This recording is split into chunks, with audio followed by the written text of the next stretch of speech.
Hello, good afternoon. Thank you for coming to the Democracy for All event. We are very proud to talk about governance in Metaverse because as a center blockchain of Catalonia, we work for the massive adoption of the blockchain among the companies and organizations. And we always have believed that Metaverse it's a great example that can promote the massive adoption among the people and the companies because it's a way of doing like a gaming, no? It's like gamification, no? I don't know the word more or less, but it's a perfect example to achieve our mission as a center. And for me, it's a pleasure to have these three people here in this round table because they are really experts in governance and Metaverse. And first of all, I'd like to introduce Alessandro Capezza, better known in the Metaverse as Alex Nomads. Yeah. Yes. His background is in advertising, gaming, and creativity between Australia, UK, and Europe. And he has been helping the Sandbox growing their community and partnerships globally during the last two or three years. Then he joined to Longbolt, the biggest developer of Metaverse, as a head of marketing and ecosystem. The next one, Edwin Mata, is CEO and co-founder of Bricken, academic director of the Master in Blockchain and Crypto of Nucleo Digital School and Binance, and partnering of the law firm Atolon, serial entrepreneur, blockchain lawyer, lecturer, and advisor in the Web3 ecosystem. And finally, Lorenzo Patuzzo, local impact lead of Acacia Foundation, founder of Acacia Hub, multidisciplinary, creative, and social entrepreneur since 2013. It's far, far away. Involved in design and decentralized infrastructures, and he worked in technical knowledge spread and adoption through collaborative local projects. Thank you all for coming. And I let you do. Please, can you tell us how was your approach to the Metaverse and how is your background until now? If you want to come start, Alex. Thank you for inviting us. So my approach to the Metaverse was incredibly random because I was stuck at home like everybody during 2020, and I decided that I wanted to study more about the Metaverse, about the blockchain, and not watching Netflix at the time. So I wanted to really do something good, and I started to explore more beyond Bitcoin, let's say. So I went to Bitcoin, then I went to Ethereum, I discovered smart contracts. And then I bumped into the Sandbox, which is one of the biggest Metaverse developer out there, which has a video game, a virtual real estate platform, and gives the opportunity to people to create assets as NFTs. And I created a landing page at the time, which attracted people, to discover the Sandbox. And then day by day, I started to work with the Sandbox to grow their community, to help them to attract artists. And that was my first approach. Like this was back in 2020, and then in the last 3 years, I've been helping companies to hire people to work into Metaverse, in DAOs and in crypto in general. And I believe personally that the Metaverse is like the biggest opportunity for everybody to be involved in many topics, such as democracy. I guess that's something we can talk more about later. Okay, thank you very much. Edwin? Yes, so my approach to Metaverse is about creating digital twins and seeing how this, not just the virtual reality, augmented reality is also part of the Metaverse. It can be offline, it can be online. So I deal with tokenizations, which is digitization of assets, breaking down, fractionalization. So now we're starting to see some of the clients trying to onboard their future community or buyers of tokens with a pre-experience. So for example, we're dealing now with real estate, and while the real estate is being raised or whatever, we're providing a digital twin of what it's going to be or how it's going to be. So we're starting to merge the experience, right? Because everything in the Metaverse, it's supposed to be an experience and feeding out to that community for engagement and retention. So it's just not just people investing in real estate, it's also providing them with an infrastructure where they can become part of the community or make use of the future utilities that the real estate is going to build. And that's on the virtual side of things. And augmented reality, I think for me, it's actually right now what is my favorite, because it's more of a direct adoption, because everybody has a phone and everybody has a camera, so you can really provide an experience there. And we're seeing that a lot in the real estate, like when you go and buy a flat, you already can go around and establish how the painting could be, how the floors, whatever, the carpets, the materials. So it's kind of like we are trying to not meet indirectly just based on the tokenization, but provide that experience so they understand like how it's going to be the end product. So it's more about like during the issuance, and after the issuance, how you can even create new models on top of that. So that's for me how I'm navigating through the metaverse. And no governance, yes, we can talk about that a lot. Renzo, please. Well, for me, it's been a long time in the decentralized social networks and decentralized systems for society. I'm taking care maybe from this perspective of human actions. So we have a society actually to tackle with. It's technology one side and society on the other side. And we are trying to bond them together. And there is some major issue there to be solved first. And I think it's more than a philosophical topic to talk about before the technological topic. And mostly in taking care about that through also, we are designing and building a decentralized social network called the Akasha Project, Akasha Foundation. And we are taking care a lot about all the ethics behind how society is being modified by the technology. So we do need to take care of this issue. I see that as an issue most of the time, and yeah, I'm more decided in building something related to what humans need first, and then how we can do it in a technological way. Thank you. That's It's a good approach, I think. Well, many people maybe are thinking that, well, first I have to know what a metaverse is, and we are talking about governance in metaverses. Maybe we are going one step beyond, no? But I ask, it's really important, the governance in the metaverse, but there are a lot of metaverse, and Meta, Microsoft, and other platforms have made metaverse, and nobody talks about governance.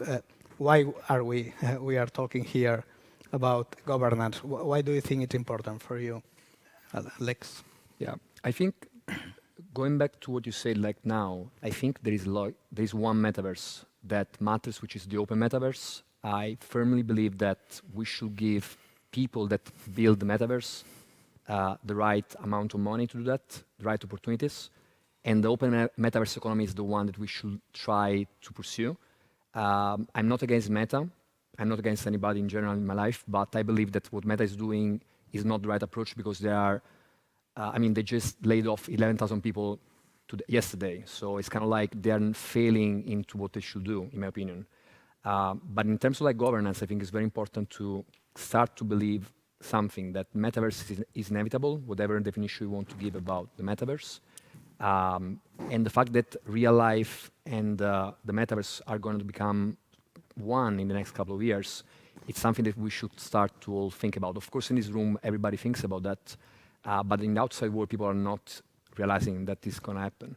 So I like what you said before that about augmented reality. I think it's very important to start like combining these two. The onboarding. Yeah, the onboarding. So the company I work for now is called Landbolt, and we actually building the metaverse. We are doing that for brands. We have been building experience for MasterCard and Heineken as Web2 brands, but also for Word of Woman as a Web3 brand. Nice. And we try to give the opportunity to people to build this experience along with us. So we start to pursue this open metaverse economy, which is very important for everybody. And governance is going to be a big part of that. That's a very important topic, like how do we give people the opportunity to vote and express their vote. This is going to impact also our society, and I really believe that direct democracy is going to be the future, hopefully in a better way than what the government of Italy tried to do, and also there is another example in the Netherlands government that didn't go the right way, but we're still experimenting, so I think everybody can contribute and give their idea about it. You, Edwin, what do you think about? Yeah, so I guess, yeah, regarding onboarding, how many of you have tested, I don't know, Sandbox or, not Meta, please. I am against Meta. Please no. Or Roblox. I mean, how many of you have really engaged into like a virtual? Yeah, raise the hand, I would like to know. Oh, not so bad, actually. Yeah. So the onboarding could be there. How many of you have played Pokemon Go or something like that? Less. Oh, wow, this is a more interesting crowd. That's the age. So the experiment is over. I failed. No, no, I'm kidding. So regarding governance, I mean, we have to understand like states are the ones leading like the whole governance. We're all like part of a tribe under some regulations and some borders, and then how comes like the open governance. So everybody just jumps into a whole new digital world where it's barrierless, it's borderless, it's governance-less, because people have still to decide how everything is going to be ruled in that world. So we're having different cultures from different tribes all going into the same kind of field. And that's weird because everybody has a preconception as to how governance or how they vote is not the same a vote from a people in Europe than a vote from a people in Latin America. So it's kind of like these governance models are still being built. And it's important that the feedback itself is what is the best approach. It's not the same Islamic law to Roman law to common law. I mean, all of that embeds into the governments. And then the digital world, the metaverse, comes and say, you know what, we swipe clean all of that and we rebuild. And that's the moment that I think that it's important now with the governance, is how we're going to rebuild the new laws based on everybody's feedback and everybody's know-how and everybody's experience, and push that into creating a whole new governance where we feel part of. Because I don't know, I'm 35, I've never voted in my life, but count me in DAOs, I vote like crazy. And it's why? Because I feel part of a community, I feel part of the utilities that I'm getting, versus when I vote into the governance of the state where I belong now, which is Spain, I don't feel connected to the political level. But based on the digital level, I get to talk with different people from different backgrounds and experience self, and also build more know-how on my brain. So navigating governance to metaverse, I believe it's kind of like a whole restructuring of the social formats that we are embedded or what we created. And that's a big, big leap. We don't know. We're all testing right now. I think the testing phase is super important. We are beta testing or maybe alpha testing. We don't know. But I don't think we're there as to a finished product where we also need to be protected. Metaverse being so anonymous or so open, it also has inflections as to not everything could happen in the metaverse. No, we've seen some infractions of the law, people doing things that in the real life they shouldn't do, but then in the metaverse it's like, oh yeah, some an avatar. But a crime is a crime. And there's some things that we're still trying to digest. So for me, it's also important that now we can create standards and see, not to make it a law, but just kind of like a guideline as to, hey, let's see how we can all get together to the end point, which is like an open governance where we're all part of. And I think we still have a couple of years ahead that are going to be rough, and maybe in the future everything is going to be clean, right? Hopefully. This is a nice exercise to me, going virtual to get rid of all the issues of the limitation, the physical world, of the it's like dinosaurs. These institutions are big and strong, and we are powerless in this world, in this physical world, kind of. So I feel this metaverse governance thing is like going to Mars and trying to create a new society. It's good to test it before. This is a good exercise for us to try to understand how we work. We want to work together. Of course, we need to first understand what we want to vote. We vote on the infrastructure, let's say the meta or the metaverse itself, the structure, the corporation behind, let's say, the organization, the whole. Or we are voting about some little details we want to put a plant here, or to build building, or to manage who can have, who can build or who cannot, for example. We can do a lot of stuff in the metaverse, and it's pretty easy and straightforward. Easy. There is a lot of work to do, but what I see in there is that one of the first thing we need to approach is which kind of platform we want to use. I'm pretty, I say, biased in some ways. I would prefer to have open infrastructure, to have software that can talk to each other, to have a metaverse can talk to another metaverse. If we don't want these clusters, like, hey, welcome to the meta world, to the our environment. These are the laws. We decide the laws. You can play. So it's kind of entertainment, but you are inside entertainment and making profit for the company, while also the company can let you have some profit or do some stuff that they decide and not you. So it's okay. I feel it a bit as entertainment in there, but it's being used in some way. So that's the phase that I don't like much. But of course, open to discussion for this. I would prefer something more that we can decide the rules of the game. I want to take part of some game, and okay, I want the game to work like this or work like that. Everybody can enter, or you can enter only if this and that. We can decide these rules as well. That's an option. Another option would be we can have a premeditated, pre-designed setups. So I'm going to this world because these are the rules. I'm okay with that. I want to play. And the moment I'm tired of that, I can leave and go to another world. If I have same language, I can move to another world and keep my identity, keep my values, the value I created, keep the contact and the links and the messages and all the work that I've been doing to keep it and go in another. It's kind of Fediverse, let's say. That's very important. So there's this. What I see is these two are pretty much okay. The first, let's say, the preconceived, pre-designed environment is something that I would prefer not, at least not to be the only or the main settings or environment. But you have said something very interesting about interoperability. Imagine that we can change, that we achieve the interoperability between metaverse, and we can change from one to other in a transparent way. Should be a global governance of all metaverse, because if you are changing and all the rules are different, can be a really chaos, no? Yeah. So there is a couple of structure that were put in place already in terms of open metaverse. Landlord is part of the Blockchain Gaming Alliance, which is more related to, for instance, the gaming industry inside the blockchain world. But there is also other structure that have been created for the open metaverse. And I think it's going to be important in terms of the world government talk between each other. It's going to be important that there is a structure where people can make decisions. But at the same time, I'm also kind of thinking if we do something that is too closed, it would be just replication of the real world, and that would be something that is not always working the right way. Of course, with blockchain, we can get more transparency about decision making, and people can be more participating into that.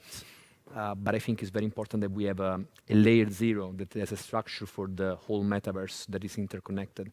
And actually what Lorenzo was mentioning about the interoperability, I think is one of the biggest reasons why gaming and gamers are going to be the first people entering in thousands and a million of people playing into the metaverse. Because when I was working in gaming, traditional gaming before, I was organizing esport tournaments, and kids were scared because they were like, okay, if the game tomorrow shuts down, all the money, all the hours that I've been investing in this game are going to be just disappearing.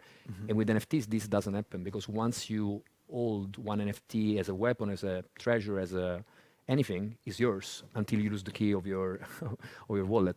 So I think gaming is going to be one of the biggest reasons why people are going to start entering into the metaverse. And then, of course, people will need to decide the rules together. But again, it's a big challenge. It's something that is not going to happen in one day. And there is several ways that there's several tools that can be used to make this challenge easier, I think. Okay. Edwin, as a lawyer or specialist in law, specialist in law, better?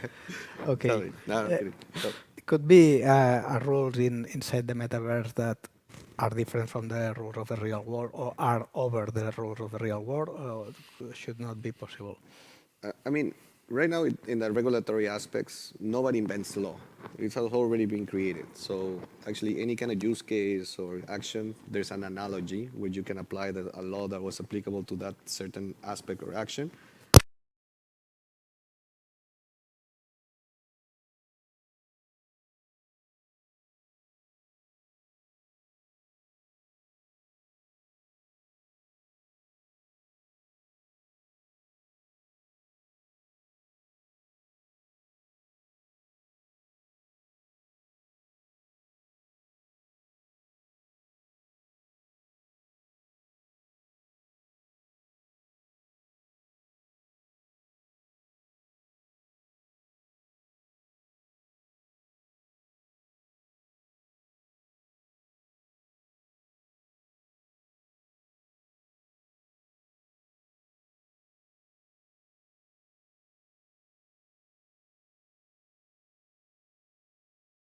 The Edwin Mata. So I do feel like we need to provide that protection because right now we're in a very, very early stage of what the metaverse can be. And right now we're establishing the pillars or fundamentals under what it is going to be grown into. So it's like when you have a child. Do you want it to be like the little devil or you want it to be something that you feel proud of? And right now, this is like the whole communications that we have in the back from a legal perspective, also understanding like how can we create a system where there's not just one individual, but it's individuals across the globe with different regulations, with different standards, with different everything, and we just create something for that digital world where everything is just mixed. Like the task, it's humongous. Like we don't even know where to start. People are just panicking. It's like, oh, what happens now? So I think legality obviously is needed, protection definitely needed, and interoperability. I strongly believe that when we start having these governing bodies, people will have the freedom as well to enter whatever benefits them or best suits them, which is something us as individuals is very hard. I'm here living in Spain. For me to live in Australia, the burden of me moving to Australia, becoming an Australian citizen, a resident, working there is huge. Versus now, I belong in a laptop, mobile, and I decide where do I want to jump, monetize my job, monetize my friends, monetize my community, become part of something at a click. So that's completely different from what we're used to. So that adds a lot of burdens in the back. But again, if we end up solving it, then everybody can decide where they want to be citizens of. As layer 2, well, layer 1 is just where you live. And you don't even have to communicate with whatever you want. You can decide who you want to be. Okay, thank you. In fact, I don't know if people are really concerned about what's happening with the personal data in these places because we are just in the beginning of the expansion of the metaverse. But probably we'll spend more time in the virtual life than in the real life or in the mixed life. That's the problem. Maybe in a few years it will be difficult to differentiate between the virtual and real life because there will be objects that will be real or unreal. No, so we'll be sharing a lot of personal data. Most part of our life will be there. So from this point of view, it's really important what happens with our data. I don't know if there is something about that or for example, there are actually cases of intimidation in the metaverse. Imagine when it seems real, no? About the point of view of social entrepreneur, what do you think, Lorenzo? This is open. Oh, I'm sorry, I think. Hey. Okay. I think this is an open conversation. We need to solve this beforehand. We can keep working, but we do need to solve this. What is identity? Can I have a copy of my identity? Can somebody impersonate me? Is a company that store my identity information? Is my identity is them? I am theirs. It's me. I can decide my name. Can I have multiple identities? This is one of the main topics if we want to in some way leave the physical world and get to the imaginary constructed virtual world. But also if we want to use the everyday software and, services that they are going more and more digital, there is something there we need to talk about. And nobody's talking about that apart from companies that they are actually developing. And I mean, quite nobody. And so I think we need to be conscious of what it means to get online and to be managed as a person, as an identity, to be managed and to be guided in some way or another. I do think zero knowledge proof. I do think that there are some protocols that provides us with some step forward. It's not finished yet, but there are some good proposals over there. For example, as a parallel let's say image, if you get stopped by police, for example, and they want to check if you are able to drive or not, if you can drive in the street or not, and you can show them the driving license, and they will check your name, where you're born, and all the data, all the personal data, which is okay. We trust in an institution, and that's okay. What if this institution is a private company? They're checking out all my information, and just to know if I'm able to pass by with the car or not. With the zero knowledge proof, you will have a check of yes, can pass or not. It can check if that's okay, that you can drive, and they don't know anything. They don't know anything about you. They just check if that is allowed or not. It's like anti-KYC, like they know without knowing. Yeah, in some way, yeah, exactly.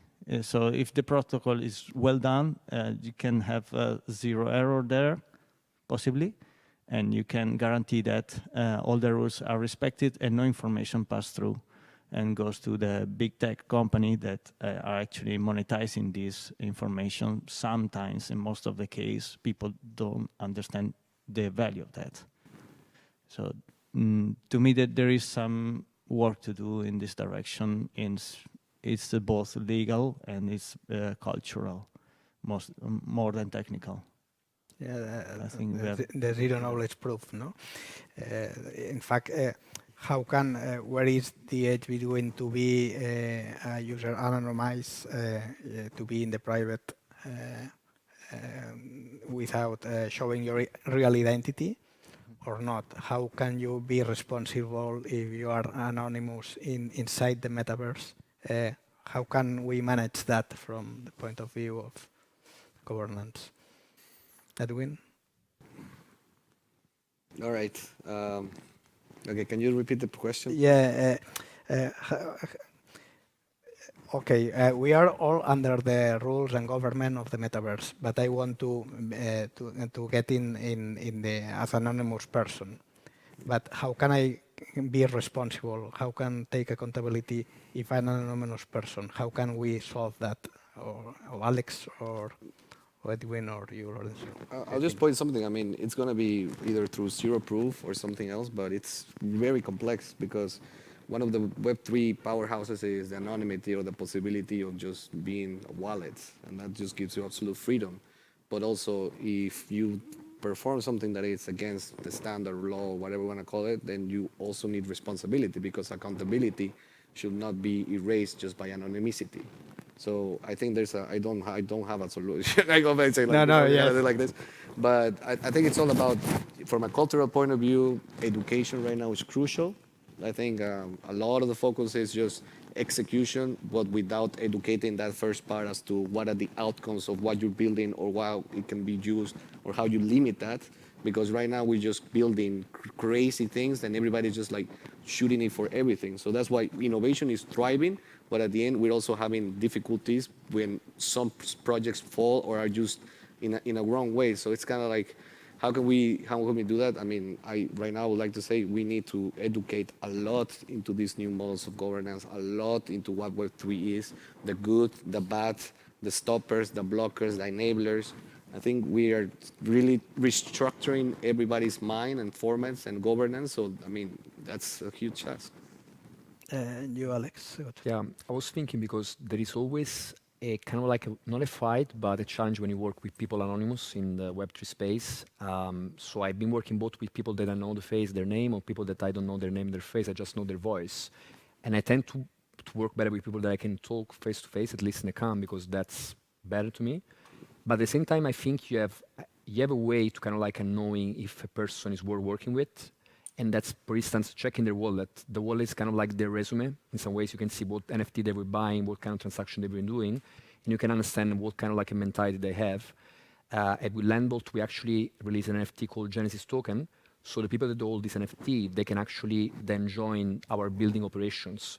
So that's their way to enter in our space. And then the more they are in this space, which is our Discord community, and when they connect the wallet, then they can join us and say, look, we want to join in building this parcel. So we'll give them the operations to do. And then the best one gets chosen for the next one. So their resume starts with NFT, which is on chain. But then the way that they operate in the metaverse without seeing their face, decide if they're worth working with or not. And I think showing your value in the metaverse is possible without showing your face.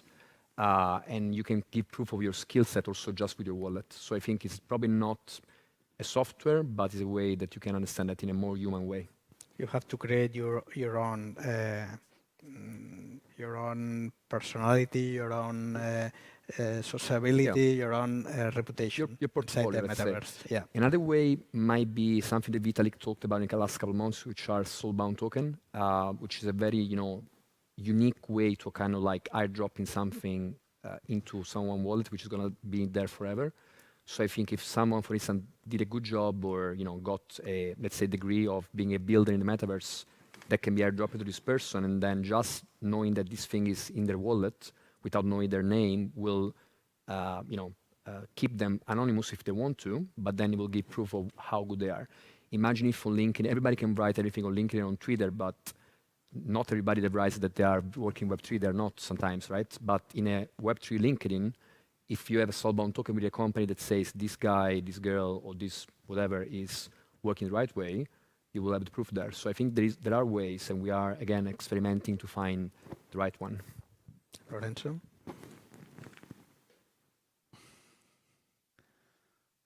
I don't know where to start. There is a reputation system that we need to take care of. That's, again, what Alessandro said. If this is interoperability way of thinking and way of developing, it's mainstream used, or at least is used in some different words, we can take a reputation, a personal identity reputation, and give it and move it around. So you have a proof that you have good behavior, or you did interact a lot, you did some good stuff, or you did you help people, or whatever it is, you own stuff, whatever it is. And we need a common protocol. And this is the base of interoperability. Yeah. That's, I think that's, to resume a lot, that's it. Yeah, absolutely agree. Yes. And the way to manage all the governance in Metaverse is, are the DAOs? The DAOs are the solution, or a tool, or a way? What do you think? Yeah, there is a long way to go for DAOs. I've been joining a couple. Most of these are NFT collection that are trying to decide where the project should go, what should be the next step. And I must say that the biggest challenge for DAOs is making decisions together. And I can make an example, like I was part of a DAO, and I was trying to be elected as a member of the council of this DAO, and then in the end I was not elected.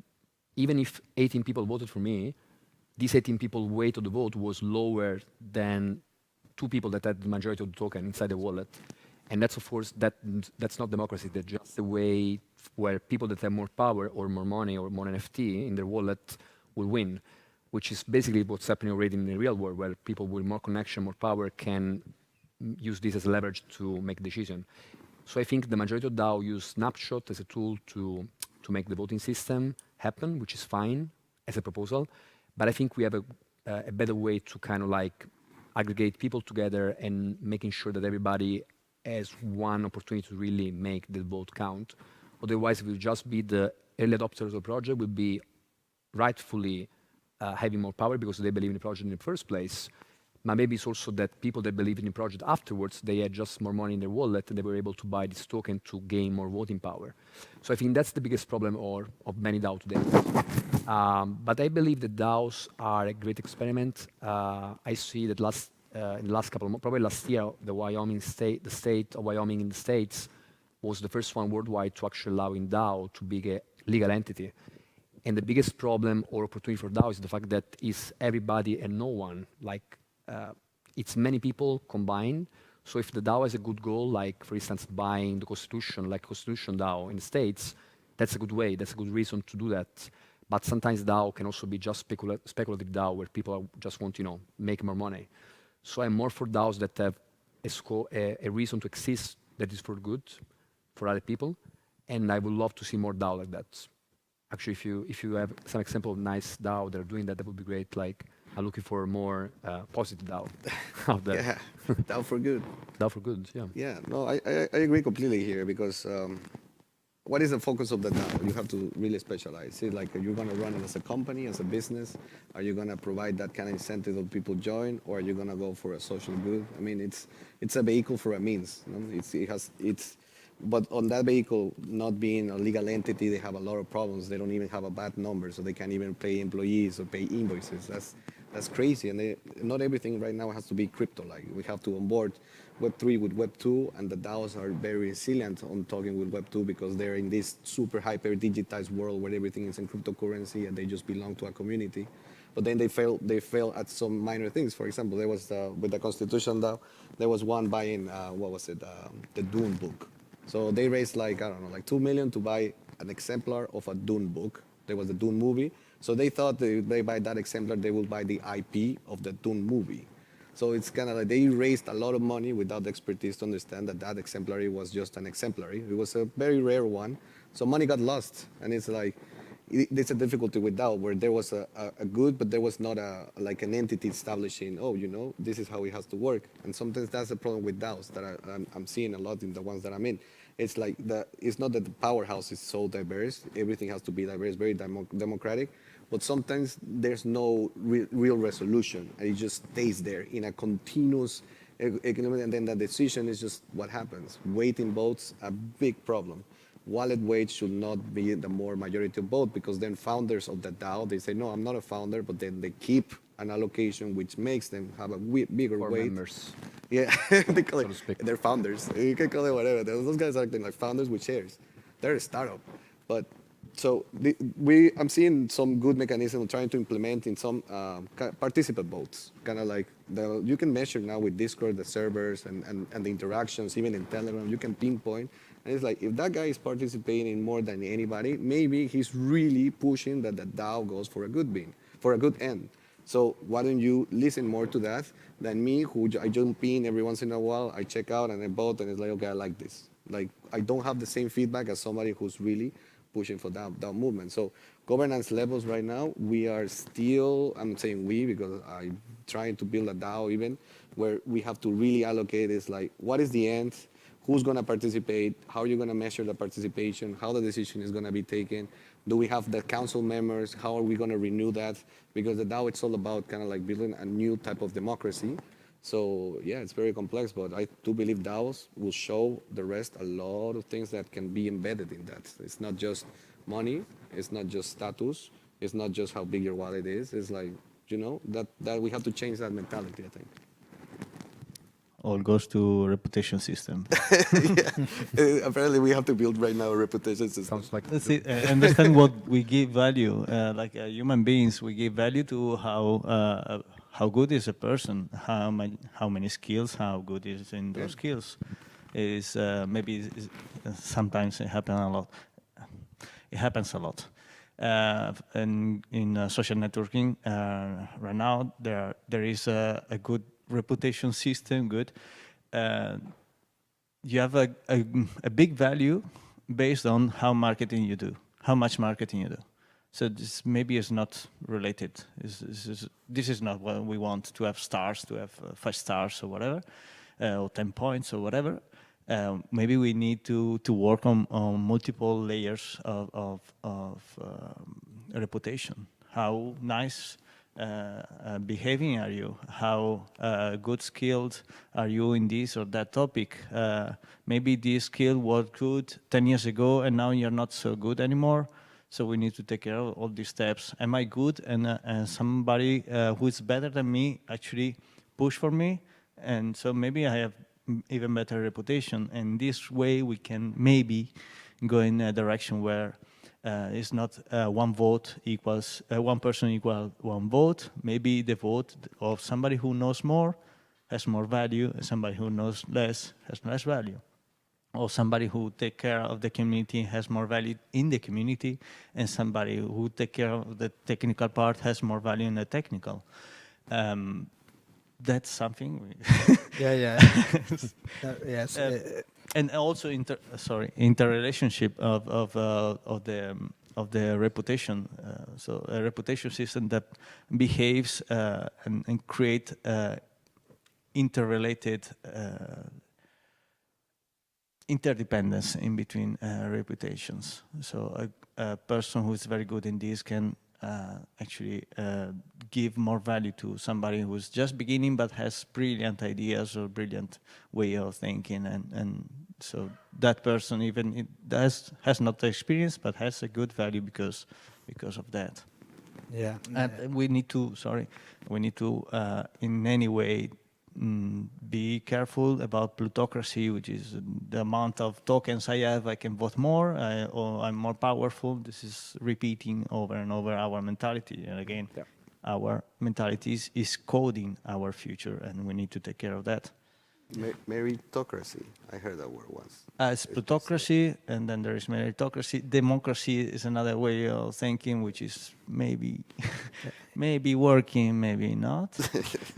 It's said that democracy is not perfect. Maybe in the metaverse could be a bit better. No, we have more possibilities to do it better. Yeah, definitely is a ground to play with. Like canvas. Very good.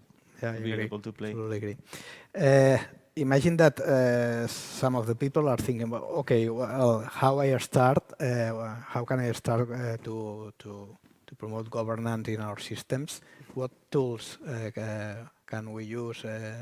Alex, you know several tools. You can explain to us. Yeah, I think there's the classic tools like we mentioned before. Snapshot is like the basic tools to basically create proposal and to vote for them, basically connecting people that have told this NFT, this token, they could be able to vote. But then there is this problem that we just mentioned that the more token or NFT you have, the more vote you can get. You look, like my background is marketing, partnership, but at the end of the day, what I do is building communities, and I always like to look at these kind of tools. And I think two tools that really help me, which are very basic but can help everybody else, are Collabland and Guild XYZ, which are tools where you can use on your Discord or outside of Discord, that you can connect the wallet of people that hold this particular token, and you can make these people part of the community. So you can just allow these people to enter in this specific section of your Discord server, and you can basically create activities for them. So I like to create communities that really have a value, and where people can come together and talk about decision making, not just because of the token they hold, but because they really care about the community. And I see this community that I've been part of for a long time, which is the Ash Mask, which was basically one of the oldest NFT collection out there. And this community used to have a DAO, and this DAO in the end is solved because they were kind of like fighting between the founding member and the people of the DAO, which have the same goal, but they just were not able to come together. So I think the tool is just a way in the end to do something, but then in the end, what you need more is like probably a community manager, which are going to guide the community. So I would say the biggest tool that everybody can have is the right community manager, somebody that grow into the community and that knew everybody from the get-go, if possible. Otherwise, somebody that has skills to grow the community. That's the biggest tool that everybody can have in Web3. Yeah. Yep. Right now, we're using a tool called Crew3, where we supply different tasks for community members to show certain skills or not, and then we're building an ambassador program, because as you said, kind of like everybody can have a bigger weight, but we want to have those engagement people. So we're starting measuring in our community who's more for actually or keen to see Brick and succeed, but not just because the token value might explode or downfall, because they see something that it's kind of like the same vision.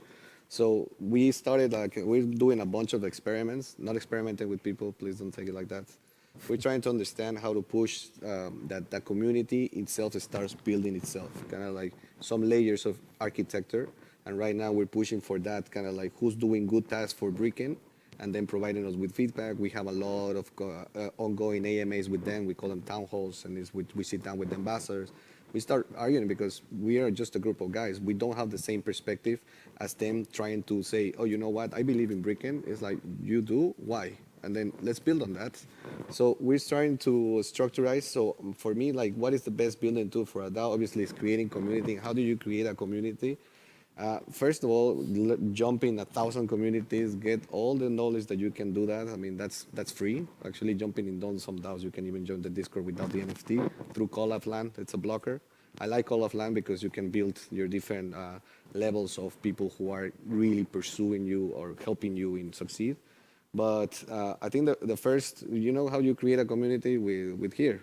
Right now, all of us, we could create a community right now. Just invite people, tell them what is the incentive. Don't try to make it a monetizable. It's like, you guys believe in goods. Why don't we set up a little fund and go and distribute it to people that need it out there?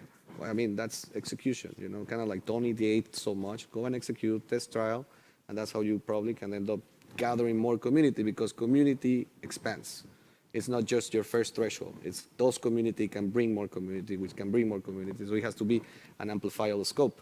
And basically, you always have to be in interaction mode with them. Kind of like, especially, for example, us, that we're Web3, all founders, we go down, and nobody is a founder here. We are, like you guys, we're trying to build something. Don't put us there where we don't belong. Let's go here, and that's why we're getting more stronger community, because we're getting invited even to like birthday parties or going navigating or not mountain climbing. And that for me is rocks. It's like, I just got a new friend, you know, kind of like, why not? You know, it's not has to be so digital, so cold.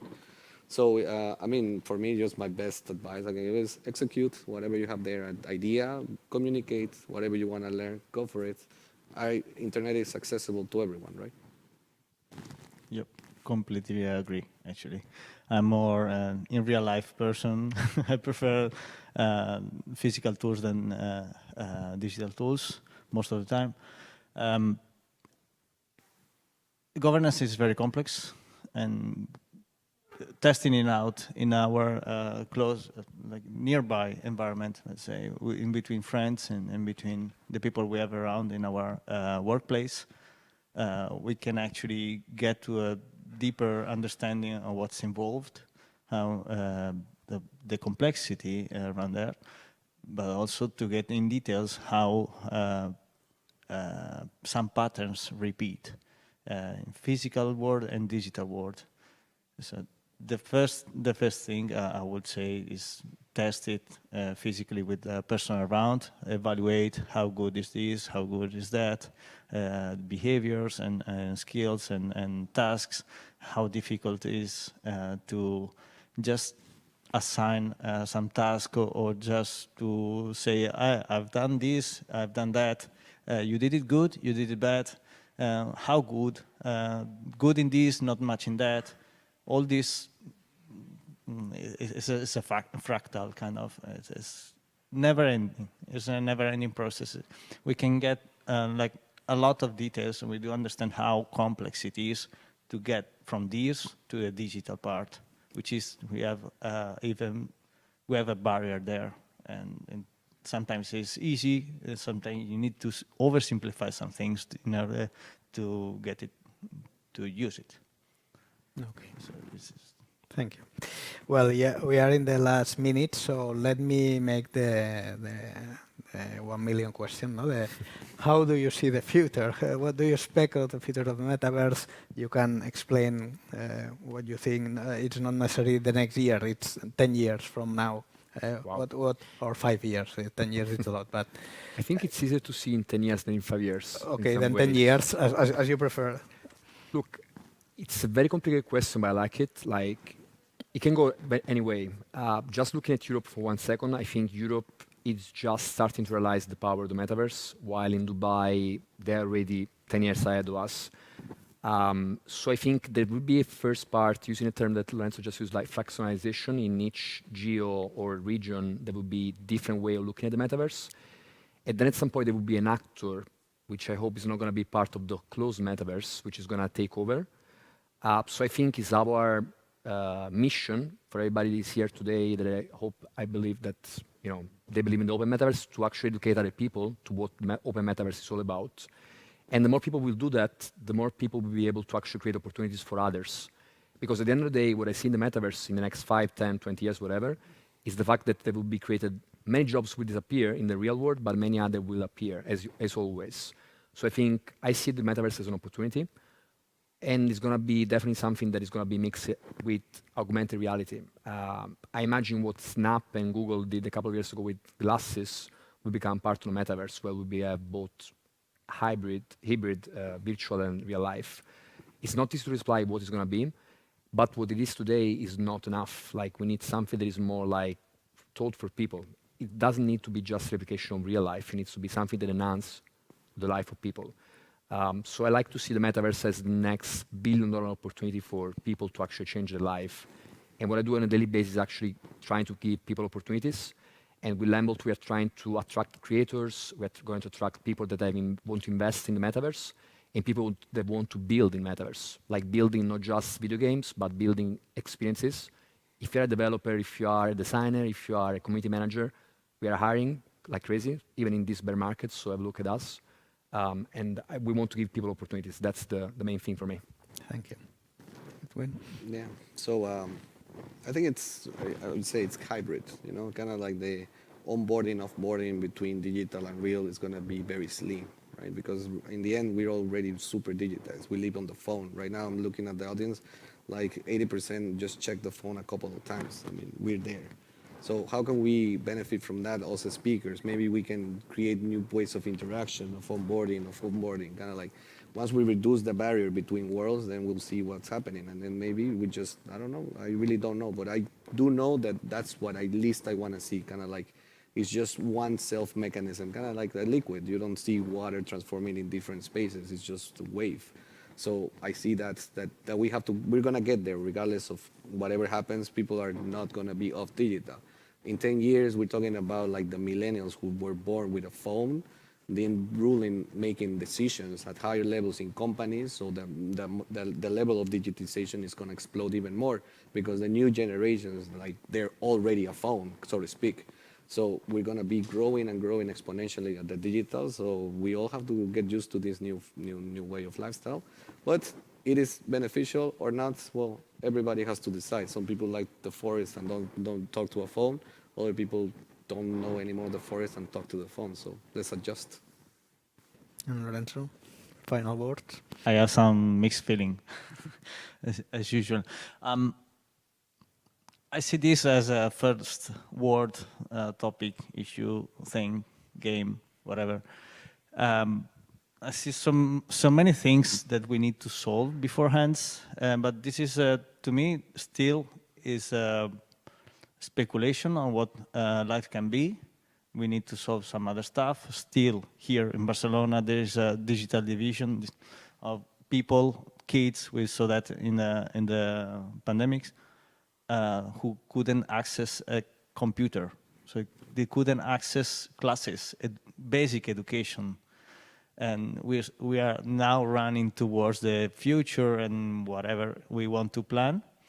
And we need to think that the world is pretty big, there is a lot of variety, a lot of possibilities.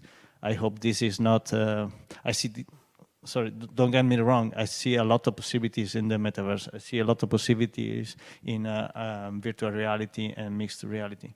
I see enhancement of what we can do, and now physically we have some limitation, and with the digital we can have something like much faster as we did with a phone to be able to call a person in China just in 2 seconds.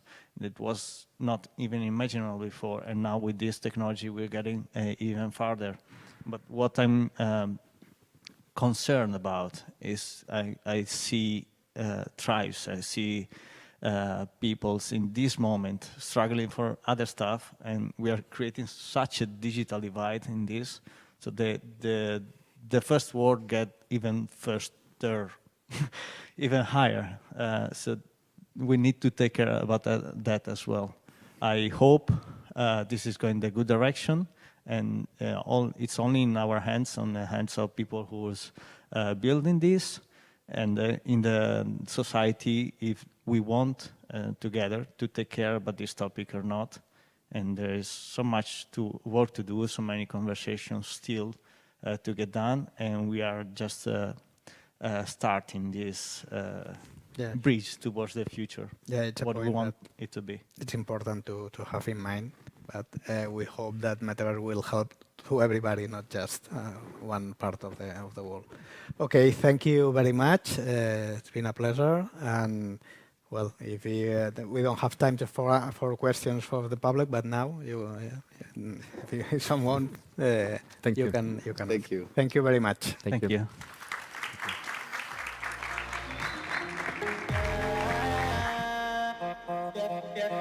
you.